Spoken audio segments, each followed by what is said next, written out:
मुंबईच्या कोपरखैरणे इथल्या प्रसिद्ध इच्छापूर्ती गणेश मंडळाचा आगमनाचा सोहळा मोठ्या उत्साहामध्ये पार पडलाय। बाप्पाच्या मूर्तीचं परळच्या कार्यशाळेमधून ढोल ताशांच्या गजरामध्ये प्रस्थान झालं।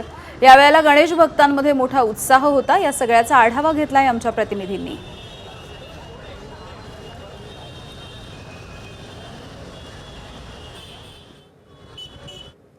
आज परळच्या कार्यशाळेमधून अनेक मोठमोठाले गणपती हे मंडळामध्ये जाण्यासाठी निघाले आहेत। सध्या आपल्यासोबत कोपरखैरणेचा इच्छापूर्ती हा गणपती बाप्पा आपल्या समोर आहे। आपण बघू शकतो मोठ्या प्रमाणावरती गणेश भक्तांची गर्दी ही गणपती बाप्पाची झलक बघण्यासाठी या परळच्या रस्त्यावरती पाहायला मिळते। सध्या आपल्यासोबत या मंडळाचे अध्यक्ष आहेत।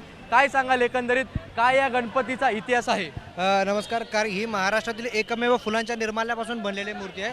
आपण 25वे वर्ष आहे। नवी मुंबई आणि मुंबईतील जी गणेशोत्सव मंडळ आहेत त्यांची आपण निर्माल्या कलेक्ट केली होती।